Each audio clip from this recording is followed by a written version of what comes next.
The Invisible Bullet.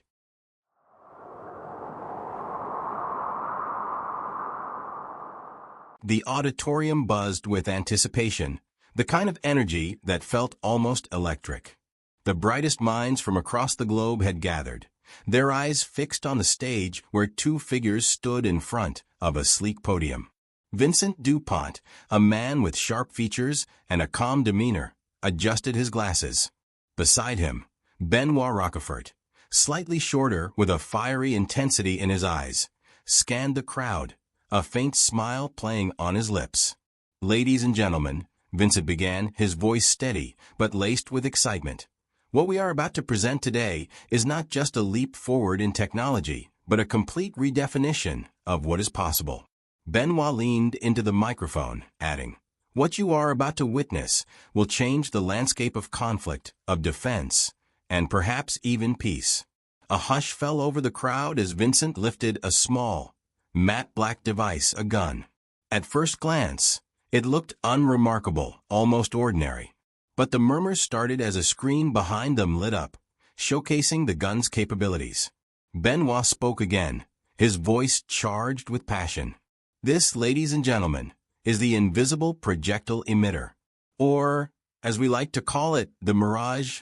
The room erupted into murmurs. Invisible bullets? The concept sounded like something ripped straight out of a science fiction novel. Vincent, sensing the growing curiosity, raised a hand to quiet the room. Imagine a weapon that leaves no trace, no visible trajectory. A device that uses light refraction and sound dampening to create an undetectable shot. A weapon so precise that it can neutralize a target without collateral damage. He pressed a button on the podium, and the screen behind them displayed a test demonstration. A glass panel shattered without any apparent cause. A watermelon exploded, its fragments scattering in slow motion. Yet, no bullet was visible. "Where's the projectile?" someone from the audience called out. Benoit smirked, as if he had been waiting for that very question. "Ah, that's the beauty of it. There is no physical bullet as you know it. The Mirage fires a high-energy, compressed plasma burst wrapped in an electromagnetic field. It dissipates upon impact, leaving no residue. In simpler terms, an invisible bullet." The audience gasped. Questions began flying, but one voice, firm and resonant, cut through the din. "What is its true purpose?" The crowd turned to see an older gentleman, his voice tinged with skepticism. His sharp eyes focused on the scientists, as though trying to pierce through their intentions. Vincent and Benoit exchanged a quick glance.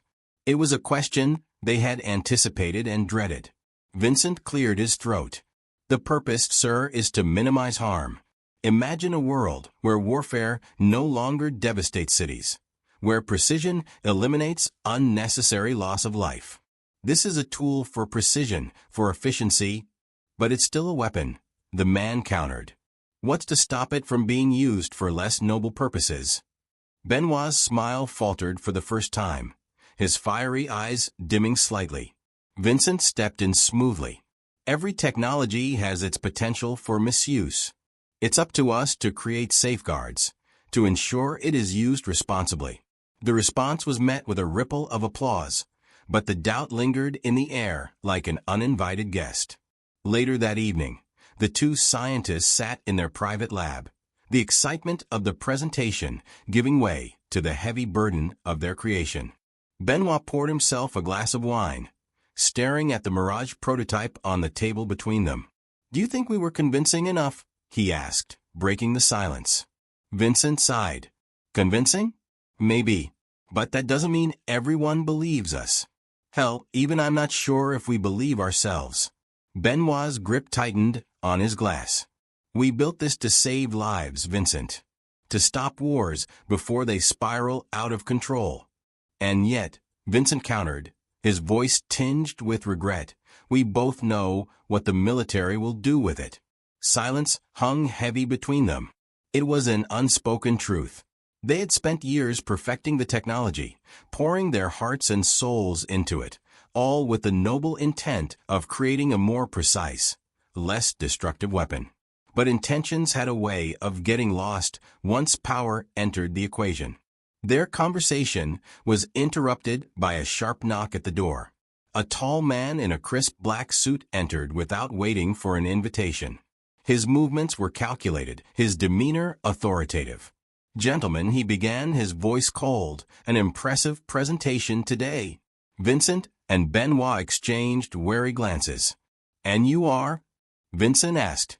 "Call me Mr. Langston," the man replied, his expression unreadable. "I represent certain interested parties." Benoit bristled. "We made it clear that the Mirage isn't for sale to just anyone." Langston's smile didn't reach his eyes. "Of course, Dr. Rockefort. But you must understand, technology like this has implications. The world's powers are already asking questions. They'll want assurances, perhaps even exclusive access." "That's not going to happen," Vincent said firmly, standing up. Langston's smile vanished. "I'm afraid, Dr. DuPont, that choice may no longer be yours." The tension in the room thickened.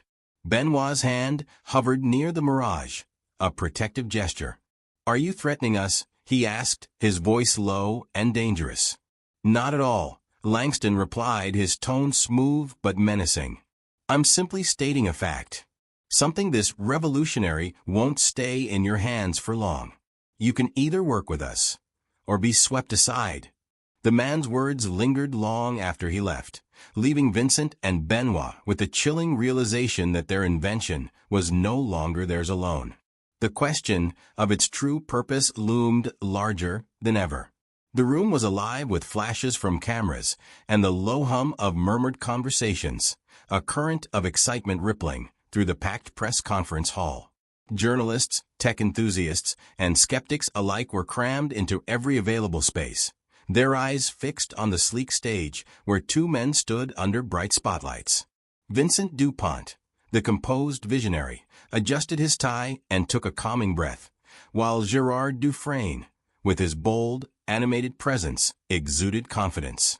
The pair were about to make an announcement that would ripple through the world like a thunderclap.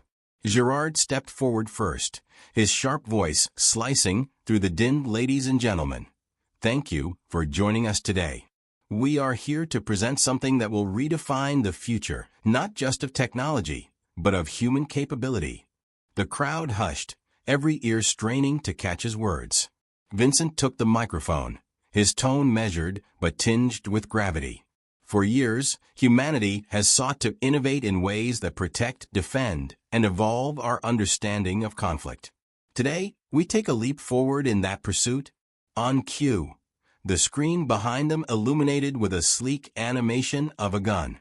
It appeared unremarkable at first glance, small, compact, almost elegant. But as the animation demonstrated its inner workings, the murmurs in the room grew louder. No bullets, no visible ammunition, just a quiet pulse of energy that discharged from its barrel. The accompanying text read, "The invisible projectile weapon." Gerard raised a hand to settle the audience. "Yes, you read that correctly. We are in the advanced stages of developing a weapon that fires invisible bullets." The room erupted into chaos. Shouted questions overlapped, journalists scrambling to be heard. Invisible bullets? How is that even possible? What's the purpose of such a weapon? Isn't this a recipe for disaster? Vincent leaned into the microphone, his voice firm. "One at a time, please. Let us explain." He gestured to the screen, which now displayed footage of a prototype being tested in a controlled environment. A glass panel shattered without a visible impact, a wooden target split cleanly in two, and a steel plate showed no penetration but vibrated intensely before cracking. "The weapon," Vincent continued, "utilizes a proprietary plasma compression technology that generates a projectile encased in an electromagnetic field. Upon impact, the field dissipates, transferring energy to the target. It's silent, precise, and leaves no trace." "But why?" a reporter from the back called out, standing without waiting to be acknowledged. "Why would you create this?" Gerard, ever the showman, spread his arms, as if addressing an intimate group rather than a room full of skeptics. Why do we create anything? To innovate, to advance. This weapon isn't just a tool for conflict. It's a symbol of how far technology can take us. Imagine its applications beyond war. Surgical precision for law enforcement. Defense without unnecessary casualties. But what about misuse? Another journalist interjected. A weapon like this, how do you control it? Prevent it from falling into the wrong hands? Vincent's jaw tightened. He had anticipated this line of questioning, but knew that their answers wouldn't satisfy everyone. Every innovation carries risk. The printing press was once feared as a means to spread dangerous ideas. Nuclear energy was harnessed for destruction before it became a source of power. It is our responsibility to develop strict safeguards, protocols, and regulations. A sharp laugh cut through the room. A woman with piercing eyes and a notepad raised her voice. With all due respect, Dr. DuPont, safeguards didn't stop nuclear weapons. What's to stop this from becoming the next step in an arms race? Gerard's usual charm faltered for a moment, replaced by something darker, more defensive. Do you expect us to halt progress because of what might happen? Innovation doesn't wait for permission. It demands boldness. Vincent placed a calming hand on Gerard's shoulder, sensing his colleague's rising frustration. He addressed the woman directly. Your concern is valid, and we agree that accountability is key. That's why we're engaging with global authorities and ethical bodies to ensure this technology is used responsibly. The room quieted briefly, tension hanging in the air like a storm cloud. A younger journalist, his voice tinged with curiosity rather than accusation, asked, "But why make this announcement now? If the technology isn't fully developed, why reveal it?" Gerard seized the moment, his tone shifting back to confident. Because the world deserves to know what's coming. Transparency is essential, especially when creating something this significant. This isn't just a weapon, it's a game changer. Vincent nodded, adding, by sharing this early, we invite collaboration and dialogue. We're not hiding behind closed doors. Despite their reassurances, unease lingered in the room. The murmurs grew louder again, but the questions shifted in tone. Now, it wasn't just about the ethics of the invention, but its implications. Would it make traditional weapons obsolete? What would it mean for global security? Could it truly be controlled? As the press conference drew to a close, Vincent and Gerard exchanged a private glance. Both knew they had opened a Pandora's box. Gerard, ever the optimist, believed in the power of their creation to transform the world for the better. Vincent, however, couldn't shake the weight of doubt that pressed on him. Outside the venue, as they stepped into the cool night air, Vincent broke the silence. Do you think we did the right thing? Gerard's laugh was uncharacteristically hollow. The right thing? Who can even say any more? All we can do is move forward. But as they walked to their car, flanked by flashing cameras and shouted questions, neither man could shake the feeling that the world had changed in ways they couldn't yet comprehend. The auditorium was alive with an air of anticipation. Rows of seats were filled with scientists, journalists, investors, and dignitaries from across the globe, all eager to witness the latest breakthrough from the visionary Benoit Roquefort. The stage was illuminated with a crisp spotlight, highlighting a podium and a sleek black table where the weapon rested, compact, unassuming, yet brimming with dangerous potential. Backstage, Benoit adjusted the lapel of his suit jacket, his hand steady but his expression intense. Vincent DuPont, his closest collaborator and confidant, stood beside him, his worry evident in the way he clenched his fists. "Are you sure about this, Benoit?" Vincent asked, his voice low and urgent. Benoit offered a small, reassuring smile.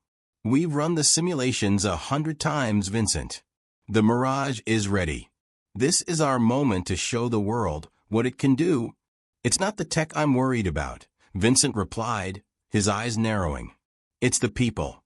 The stakes are high, and you know there are those who don't want us to succeed." Benoit placed a firm hand on Vincent's shoulder. "I understand your concern, but the world needs to see the potential of this invention. Precision. Control. It's not just a weapon. It's a tool to end unnecessary suffering." Before Vincent could respond, the stage manager signaled them. It was time. The moment Benoit stepped onto the stage, the crowd erupted in applause. He waved briefly, his demeanor calm but commanding, before stepping to the podium. Behind him, the screen displayed the Mirage in all its sleek, futuristic glory. "Ladies and gentlemen," Benoit began, his rich voice carrying across the room, "thank you for joining us today. What we are about to demonstrate is more than a technological marvel. It's a glimpse into the future of human ingenuity. The Mirage represents precision and accountability, a way to eliminate threats without collateral damage." The audience leaned in, their attention riveted as Benoit gestured to the weapon on the table. He picked it up, holding it aloft for all to see.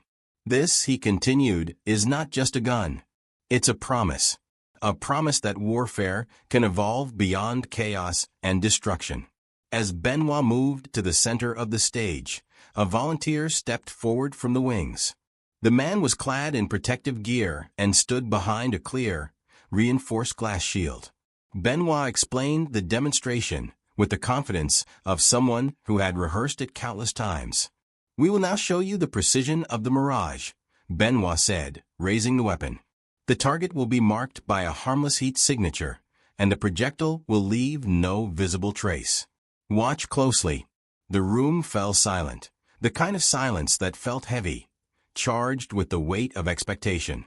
Benoit steadied his aim, his finger hovering over the trigger. The screen displayed a close-up of the target, a small red dot glowing faintly on the glass. He exhaled and squeezed the trigger. For a brief moment, nothing seemed to happen. Then, with a sharp crack, the glass spiderwebbed into fractures, the red dot at its center.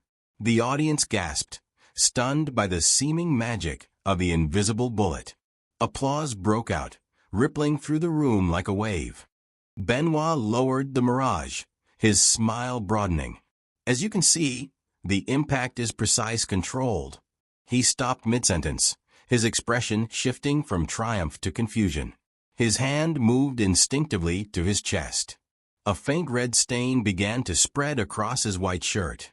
Gasps turned to cries of alarm as Benoit staggered back, dropping the Mirage with a metallic clatter. Vincent, who had been watching from the wings, bolted onto the stage. "Benoit," he shouted, catching his friend just before he collapsed. The audience erupted into chaos. Shouts filled the room, some calling for medics, others demanding to know what had happened. Cameras flashed incessantly, capturing the scene as Vincent cradled Benoit's lifeless form. There was no bullet, no visible wound apart from the blood that now soaked his shirt. A chilling realization settled over Vincent. "No, this isn't possible," he murmured, his voice shaking.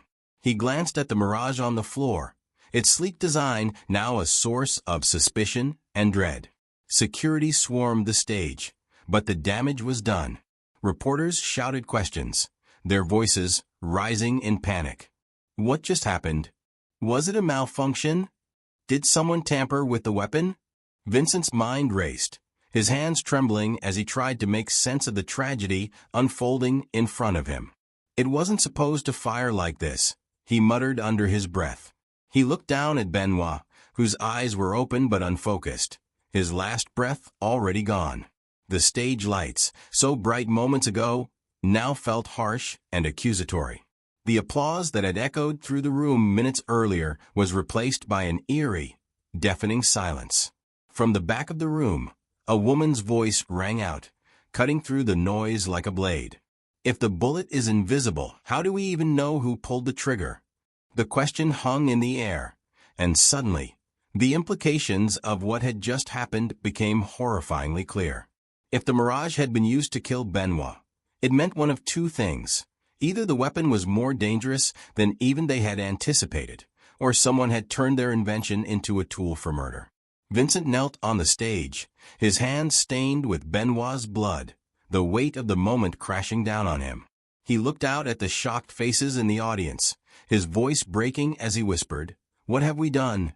The cold, clinical light of the autopsy room glared down on the lifeless form of Benoit Roquefort, casting stark shadows over his pale skin. The world outside buzzed with questions and conspiracies. But here, in this sterile chamber, silence reigned.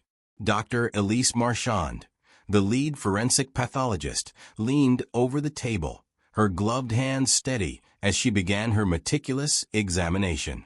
Her brow furrowed as she studied the wound, a clean, circular entry point, no larger than a coin, just beneath Benoit's sternum.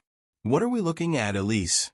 Inspector Jules Moreau asked from across the room, his voice rough from sleepless nights. His tall frame leaned against the wall, his face a mix of frustration and curiosity.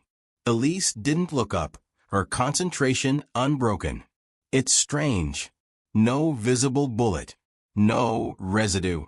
The tissue damage is consistent with a gunshot wound, but there's no exit point and no trace of a projectile." Jules straightened, his eyebrows shooting up. "No bullet? That's impossible." Elise peeled off her gloves, sighing heavily. "That's what I'd think too, Inspector. But the facts don't lie. The wound is clean, almost surgical. Whatever caused this was precise, too precise." Jules scratched the stubble on his chin, his mind racing. "So, what are we saying here? He was stabbed? Hit with some high-tech laser?" She shook her head. "No lacerations. No burns. And no foreign objects inside the body. Just destruction. Massive internal trauma centered around the wound. It's as if the damage was done by something that simply vanished." The words hung in the air, heavy and inexplicable. Jules paced the length of the room, his boots clicking on the tiled floor. "Vanished? Are you telling me we're dealing with some kind of ghost bullet?" "I'm telling you," Elise replied, her tone sharp, "that this isn't like anything I've seen before. And I've seen a lot." Earlier that day, the world had watched in horror as Benoit Roquefort collapsed on stage, clutching his chest. The footage had gone viral within hours, replayed on every news outlet, and dissected by analysts and armchair detectives alike. This was no accident, one pundit declared on a live broadcast.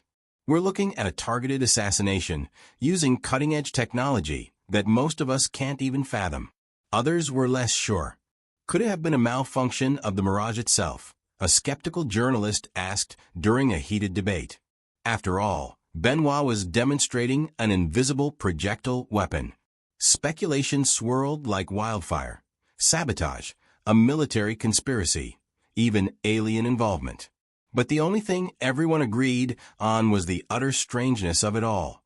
In the police station, Vincent Dupont sat across from Inspector Jules, his face drawn and weary. The once composed scientist now looked like a man on the edge, his hands trembling as he clutched a cup of untouched coffee. "I've told you everything I know," Vincent said, his voice hollow. "It wasn't supposed to happen like this. The mirage was safe. We tested it 1,000 times." Jules leaned forward, his piercing gaze locking onto Vincent's. "And yet your partner is dead, shot by a weapon with no bullet. How do you explain that?" "I can't," Vincent admitted, his voice breaking. "The mirage doesn't fire conventional projectiles. It emits a plasma pulse encased in an electromagnetic field. But it's not lethal, not like this." "Not lethal?" Jules repeated, his tone skeptical. "Tell that to Benoit." Vincent slammed the cup down on the table, his composure snapping. "You think I wanted this? He was my best friend. We created the mirage to save lives, not take them." Jules studied him, trying to discern if the grief was genuine. After a tense moment, he softened slightly. "If you didn't want this, then help me figure out who did. Could someone have tampered with the mirage?" Vincent hesitated, his mind racing.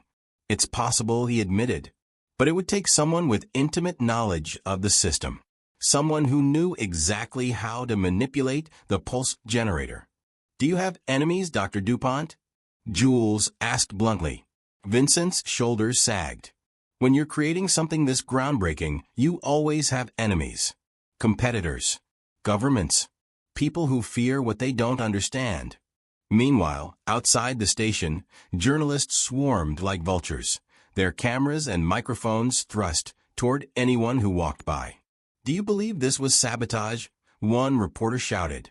"Was Benoit target?" another pressed. The questions went unanswered, feeding the public's insatiable hunger for theories. On social media, hashtags like #GhostBullet and #MirageMurder trended globally. Armchair detectives dissected the footage frame by frame, zooming in and out, searching for clues that weren't there. But behind the scenes, the investigation was hitting a wall. There was no physical evidence, no clear motive, and no suspects. Only the Mirage, now locked in an evidence room, stood as a silent witness to the mystery. Late that night, Vincent returned to his empty lab. The sterile environment that had once been his sanctuary now felt cold and oppressive. He stood before the remaining Mirage prototypes, his mind a chaotic swirl of guilt and determination. "Who did this?" he whispered to himself. "And why?" As he reached for the Mirage, his fingers hovered over its surface. For the first time, he wondered if they had gone too far, if their pursuit of innovation had unleashed something they could no longer control. Somewhere in the distance, the hum of a security system broke the silence, and Vincent felt the weight of Benoit's absence like a physical ache. The question loomed larger than ever. Was this a tragic accident? Or had someone turned their dream into a nightmare? The rain tapped steadily against the windows of the Parisian precinct, a rhythmic reminder of the passage of time. Inside, the air was thick with tension as the case file landed with a heavy thud on the desk of Etienne Moreau, a seasoned CID officer known for his unorthodox methods and razor-sharp instincts. He leaned back in his chair, his piercing gray eyes scanning the file with a mix of intrigue and skepticism. "Benoit Roquefort," Etienne murmured, running a hand through his salt and pepper hair. "One of the brightest minds of our time, dead in the middle of a live demonstration. No bullet, no weapon, no witnesses. And yet, a man is dead." His voice carried a weight that silenced the younger officers gathered around. Inspector Moreau, a junior detective, piped up. "The regular police hit a wall. They're saying it might be sabotage or even something supernatural." Etienne shot him a sharp glance. "Supernatural? Do we look like we deal in ghost stories here, Rousseau?" The younger man shifted uncomfortably. "No, sir. But the evidence, or lack thereof, is unusual." Etienne tapped the file with his finger. "Unusual is my specialty. Let's get to work." The first stop on Etienne's investigation was the lab where the Mirage weapon prototypes were stored. He strode into the sterile space, his trench coat trailing behind him, his presence commanding immediate attention. Vincent Dupont stood at one of the counters, his face pale and drawn. He looked up as Etienne approached, his expression a mix of exhaustion and guarded hope. "You must be the infamous Moreau," Vincent said, his voice laced with faint sarcasm. "The man who solves the unsolvable." "And you're the man who invented the invisible gun," Etienne shot back without missing a beat. "Seems we both have reputations to uphold." Vincent's smirk faded. "If you're here to accuse me, save your breath. I've told the police everything." Etienne studied him for a moment, then glanced at the disassembled Mirage on the workbench. "Tell me about this weapon." Vincent sighed, rubbing his temples. "The Mirage is a precision tool. It doesn't fire bullets in the traditional sense. It creates a plasma projectile encased in an electromagnetic field. Once it hits a target, the energy disperses." Etienne raised an eyebrow. "Sounds like something out of a science fiction novel. And yet your partner is dead." Vincent flinched, the words hitting him like a physical blow. "I didn't kill Benoit," he said quietly. "This wasn't supposed to happen." Etienne nodded, seemingly satisfied with the sincerity in Vincent's voice. "The autopsy report says there was no bullet, no gunpowder residue, no trace of any physical object." "How is that possible?" Vincent hesitated, then gestured to the mirage. If someone tampered with the system, they could have amplified the energy pulse beyond safety limits. It would cause massive internal damage without leaving a trace. Could someone else have done that? Etienne pressed. Vincent met his gaze. It would take an expert. Someone with intimate knowledge of the mirage's design. Etienne narrowed his eyes. Then we need to find out who had access. Etienne's next stop was the venue where the tragedy had unfolded. The stage still bore faint traces of the chaos. The shattered glass panel, the bloodstains hastily scrubbed from the floor. He walked slowly across the space, his sharp eyes taking in every detail. A security guard approached nervously. "Detective Moreau, can I help you?" Etienne held up a hand. "Just answer my questions." The day of the demonstration. Was anyone here who shouldn't have been? The guard scratched his head. "Not that I noticed. But, now that you mention it, there was a guy backstage. Said he was with the media, but I don't remember seeing his credentials." Etienne's interest peaked. "Describe him." "Tall. Dark hair. Wore glasses. He was hanging around the equipment." Etienne jotted down the description, his mind already forming connections. "Anything else?" The guard hesitated. "Well, he left in a hurry right after the demonstration started. Thought it was odd, but I didn't think much of it at the time." Etienne nodded, his instincts tingling. "Let's check the security footage." Back at the precinct, Etienne pored over the grainy black and white footage from the venue. Sure enough, there was the man the guard had described, lingering near the Mirage prototypes before slipping away moments before Benoit's fatal collapse. Etienne leaned back in his chair, a triumphant smirk tugging at his lips. "Got you?" He called Rousseau into his office. "I want every detail on this man. Who he is, who he works for, what he had for breakfast if you can manage it. And cross-reference him with anyone connected to Rochefort and DuPont." "Yes, sir," Rousseau replied, hurrying off. As the hours ticked by, Etienne's investigation began uncovering discrepancies. The Mirage weapon, while cutting-edge, had security vulnerabilities that could be exploited by someone with the right expertise. The mysterious man in the footage wasn't in any official records, suggesting a carefully crafted alias. And then there was Benoit himself, a man with no known enemies, yet now the target of what was shaping up to be a deliberate act. Etienne stared at the board where he'd pinned photographs, notes, and timelines. He tapped a finger against Benoit's photo, muttering under his breath. No bullet.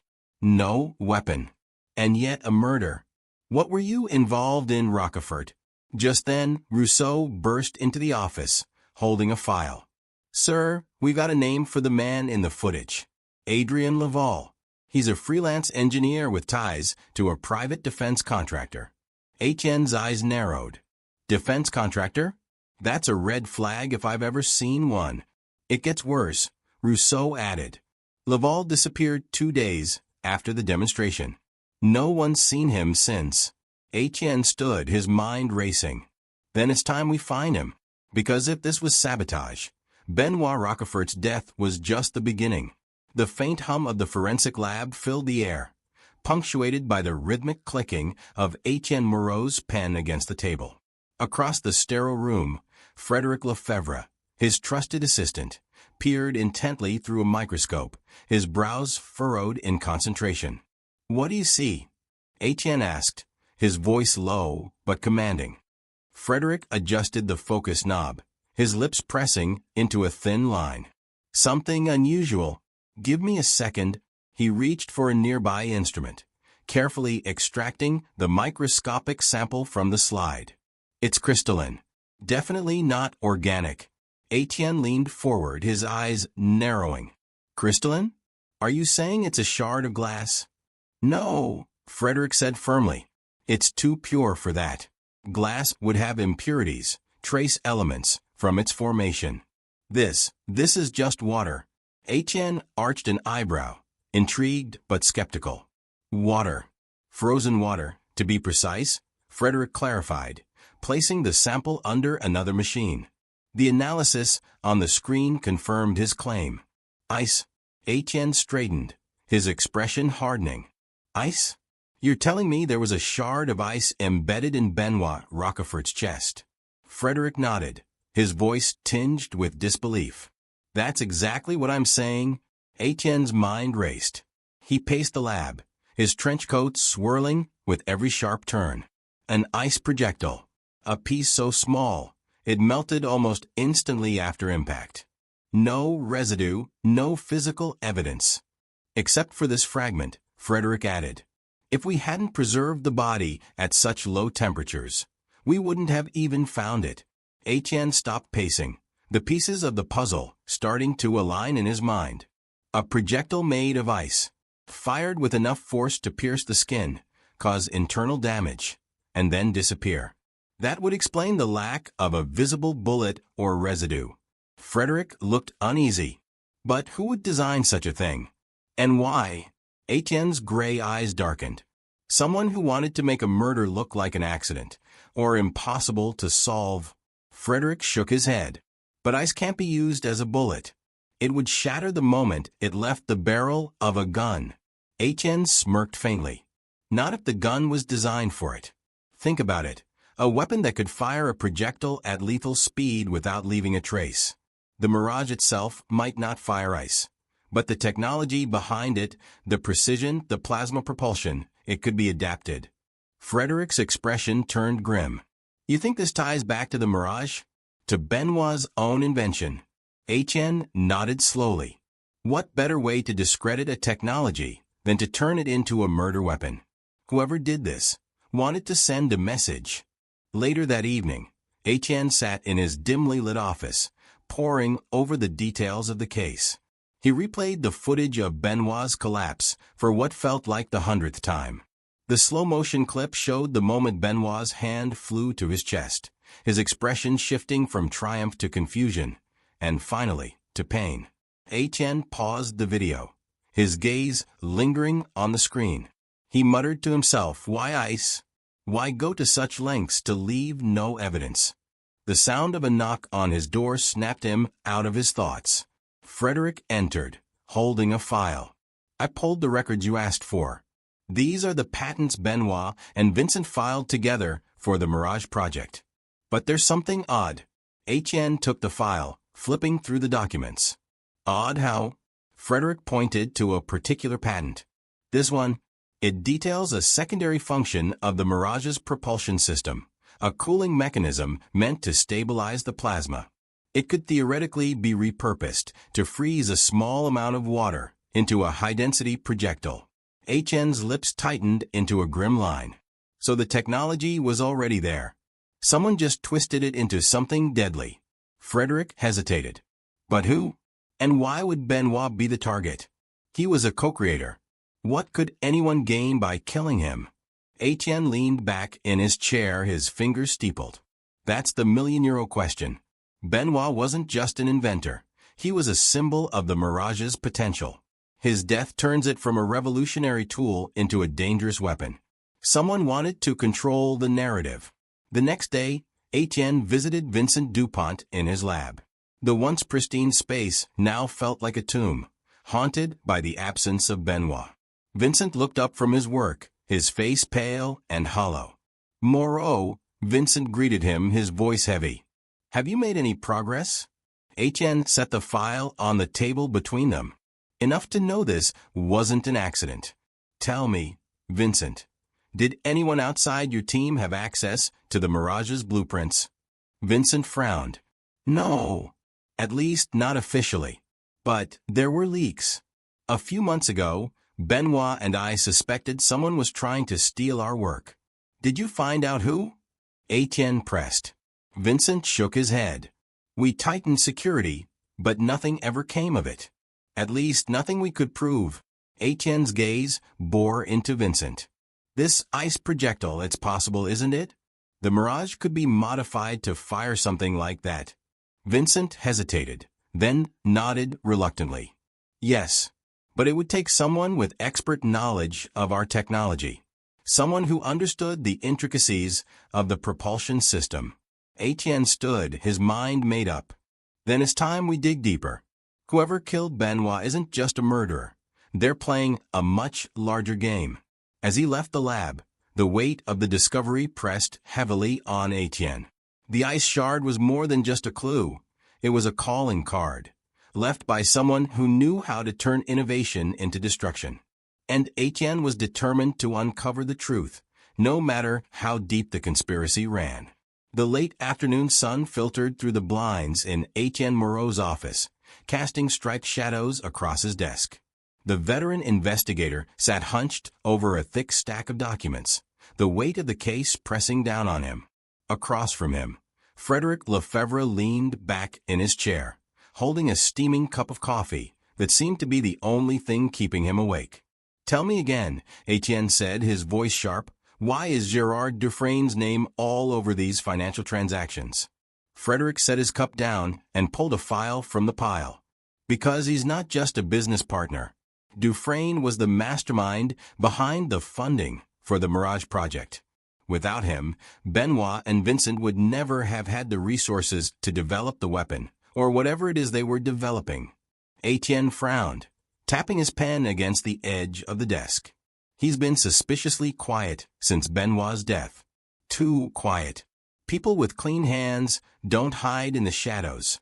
"Should I arrange for a meeting?" Frederick asked. Etienne shook his head. "No.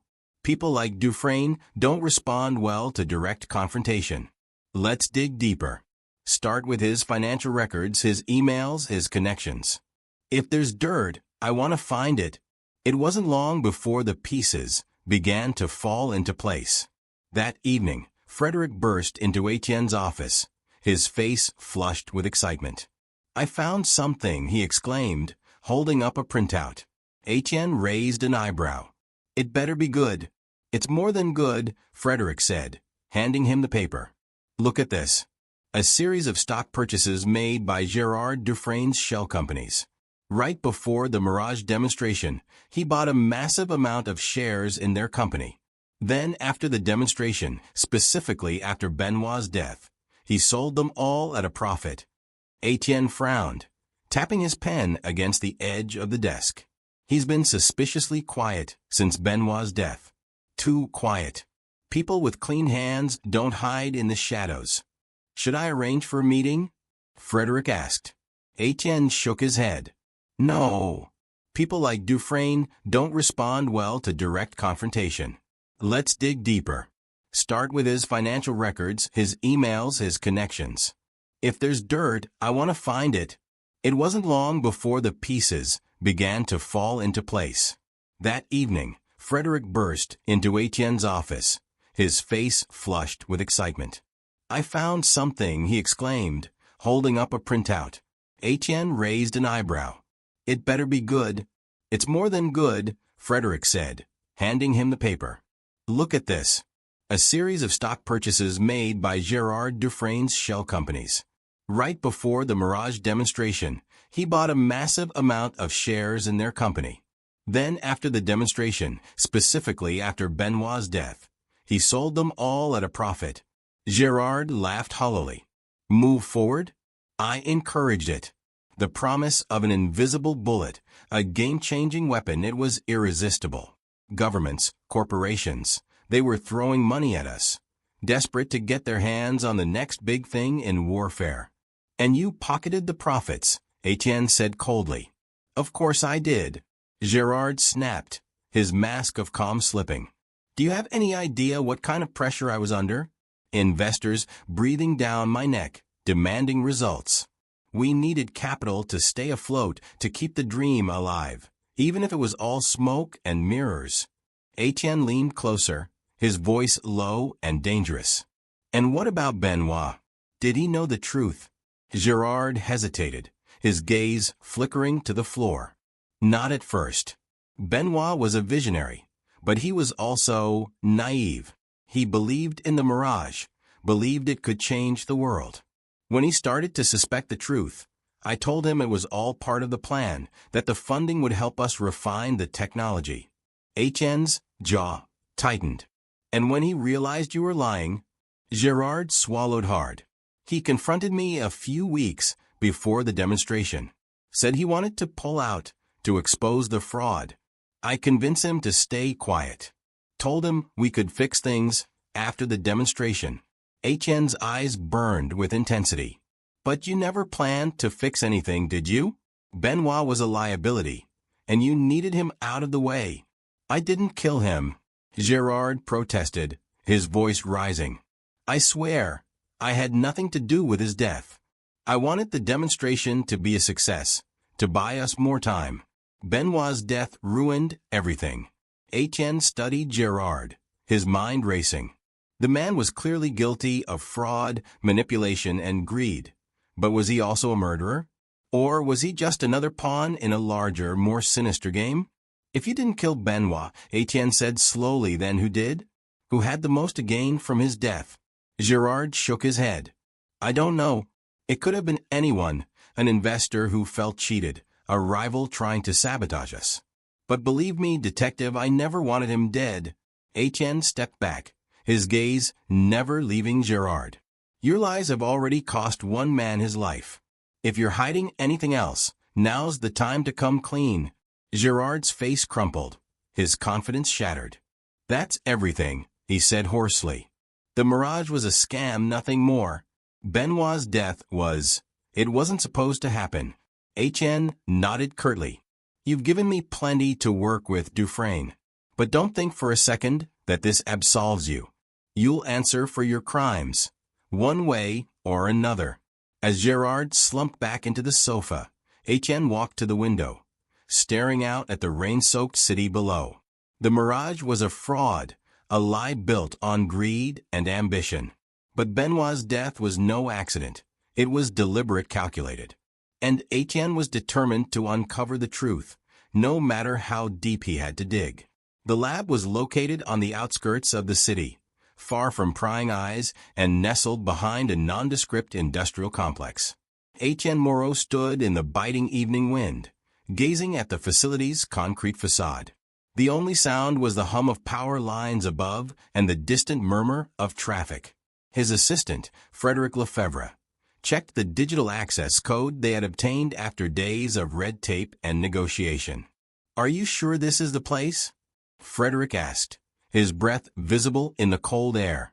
It has to be, HN replied, his voice steady. This is where Benoit and Vincent did their real work. Gerard's lies might have distracted us, but the truth lies here. With a soft beep, the security pad blinked green, and the heavy metal doors groaned open. The air inside was colder, tinged with the sterile scent of chemicals and machinery.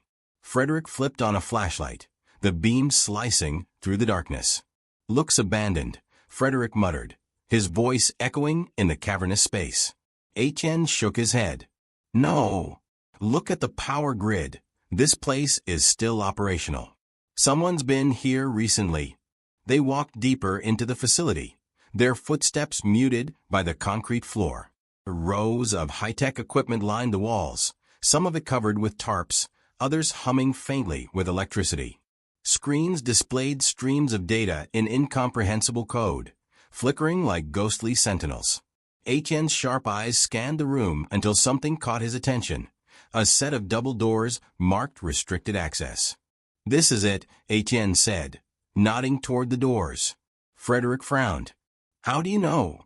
HN pointed to a keypad beside the doors. It's the only part of the lab locked down tighter than a bank vault. Whatever they were working on, it's in there. With a few deft keystrokes, HN bypassed the lock, and the doors hissed open.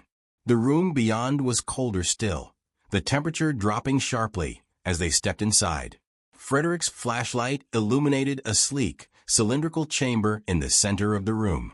It was surrounded by intricate machinery, with pipes running to and from it like veins to a heart. What the hell is that? Frederick whispered, his voice laced with unease. HN approached the chamber cautiously, his breath misting in the icy air. A plaque on the machine read, Molecular Freezing Unit, Prototype 3.7.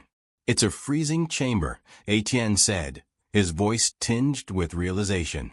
Look at the specs. This thing can freeze objects to a molecular level, solidifying them into ultradense ice. Frederick's face paled. You're saying they were freezing bullets? That's how they made the invisible projectiles? Etienne nodded grimly. It makes perfect sense. An ice bullet fired with enough force would be lethal, and it would melt, leaving no trace. Frederick ran a hand through his hair, his eyes darting nervously around the room. But why? Why go through all this trouble? Gerard said the Mirage was a scam. Why would they build something this advanced? Etienne leaned closer to the chamber, studying its controls. Because not everyone was in on the scam. Benoit wasn't just an inventor. He was a perfectionist. He wanted to prove the Mirage could work, even if Gerard didn't. This was his way of turning fiction into reality. Frederick's flashlight beam caught a small desk covered in scattered papers and schematics. Over here, he called. Etienne joined him, sifting through the documents. The diagrams were intricate, showing the chamber's design and its intended purpose. One sheet stood out, a log of test results, each entry meticulously recorded. Look at this, Etienne said, pointing to the log. They were testing ice projectiles for weeks. Velocity, density, impact strength, it's all here. Benoit was refining the process. Frederick picked up another paper, his face darkening as he read. But it wasn't perfect. Some of these tests failed spectacularly. Look at the notes: projectile instability, uncontrolled melting, potential hazards. Etienne's jaw tightened. That explains the risks. But it also proves Benoit's death wasn't an accident. Someone used this technology to kill him, someone who knew exactly how it worked.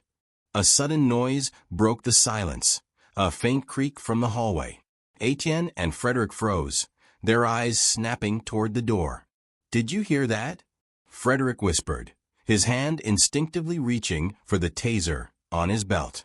Etienne motioned for silence, his senses on high alert. The sound came again, closer this time, a soft shuffle of footsteps.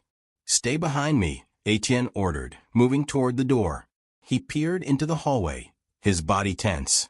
A figure emerged from the shadows, a thin, wiry man with a panicked expression. He held his hands up defensively. Wait. Don't shoot. Etienne stepped forward, his gaze sharp. Who are you? What are you doing here? I'm just the maintenance guy. The man stammered, his voice trembling. I swear I don't know anything. Etienne didn't lower his guard. Then why are you sneaking around? The man swallowed hard. I saw the lights on. I thought someone broke in. Look, I don't want any trouble. Etienne studied him for a moment before lowering his weapon slightly. We're not here to hurt you. But if you know anything about this chamber, anything at all, you need to tell us. The man hesitated, glancing nervously at the freezing chamber. All I know is they told me to keep this place running, no questions asked. But that machine? I've heard things. Dangerous things. What kind of things? Etienne pressed. The man shook his head. Just rumors. That it could kill a man without leaving a trace. That's all I know, I swear. Etienne exchanged a glance with Frederick, then turned back to the man. You're free to go, but if you remember anything else, you contact me. Understood? The man nodded quickly before disappearing down the hallway. Etienne turned back to the freezing chamber, his mind racing. The lab's dark secret was out, but the mystery was far from solved. Someone had weaponized Benoit's invention, and Etienne was determined to find them before they struck again. The laboratory was eerily silent, the hum of machinery and the faint echo of their footsteps the only sounds that filled the space. Etienne Moreau stood at the threshold of the lab's main chamber, his eyes locked onto Gerard Dufresne, who stood at the far end, his back rigid. The cold, sterile air made every breath feel heavy, but Etienne didn't flinch. He'd come for answers, and he wasn't leaving without them. Gerard turned slowly, his face pale but composed, as if he hadn't expected to be caught, but still knew this moment would come. His eyes flickered toward the empty freezing chamber, the one that had played a pivotal role in Benoit's death. Detective Moreau, Gerard said with a faint smile, one that didn't reach his eyes. I had a feeling you'd find your way here. Etienne's gaze remained unwavering. "I came to put an end to this," he said, his voice calm but laced with authority. "The lies, the deception, it all stops now." Gerard laughed softly, a bitter, hollow sound. "Lies? You think you understand the truth?" He took a step toward Etienne, his voice growing sharper. "I've spent my life building something bigger than you could ever comprehend. You and your little investigation. It's nothing compared to what I've created." Etienne's eyes hardened. "You didn't create anything. You stole it. You manipulated Benoit, and you killed him." Gerard's expression faltered for a brief second, but then his face hardened again, as though bracing himself. "You think it's that simple?" he spat. "Benoit was weak. He was obsessed with some ideal, an ideal that never existed. I was the one who saw the bigger picture, who knew the potential of what we were creating. But Benoit, he was too sentimental." Etienne stepped forward, his voice steady. "So, what, you killed him because he was getting in your way? Because he realized the truth?" A flicker of guilt passed across Gerard's face, but he quickly masked it with a sneer. "Benoit had to go. He was going to ruin everything, ruin my success. I couldn't let him expose the truth. You have no idea what it takes to make something like the Mirage work. You think we were just playing around with ice and bullets?" Etienne didn't flinch. "That's exactly what you were doing, playing with people's lives. All for money, all for power." Gerard's laugh was darker now, tinged with frustration. "Power? You think I did all this for power? No, detective. I did it because the world is a game. And in games like these, there's always a winner. I wasn't going to let some idealistic fool like Benoit stand in my way." Etienne took a step closer, his voice a low growl. "You killed him. You used your own invention to murder him in cold blood. You knew how it worked. You knew how the ice bullet could melt without leaving a trace. You used it to make it look like an accident." Gerard's face twisted with contempt. "You don't understand. It was never about Benoit. It was always about making the mirage real, about getting the world to believe in something that didn't exist. And then, when the money came flooding in, well, I couldn't stop it. I couldn't back out." Etienne's hand twitched, his fingers brushing the cold metal of the cuffs at his belt. "You took a life, and now you're going to pay for it." For a long moment, Gerard didn't speak.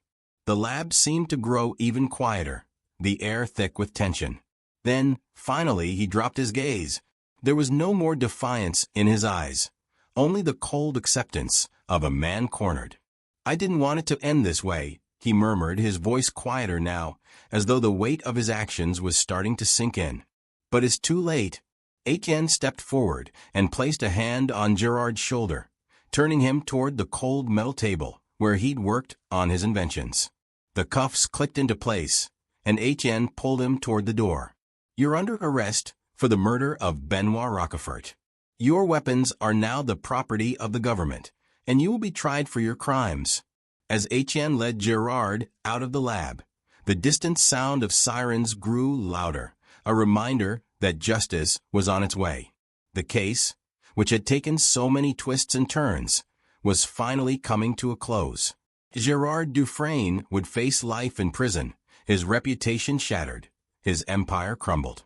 The mirage was nothing more than a dangerous illusion, and now it would be forgotten. In the days that followed, as Etienne watched Gerard escorted into the back of a police car, the detective felt no triumph. The cost had been too high, the life of an innocent man, the lives ruined by greed and ambition. But at least in the end, there was closure. Gerard Dufresne would never create anything again. The weapons were confiscated, the Mirage project dismantled, and the truth was out. But Etienne knew that for every case solved, there would always be another to uncover, another secret waiting to be revealed. As the sirens faded into the night, Etienne stood alone, staring at the lab in the distance. For him, the game was far from over,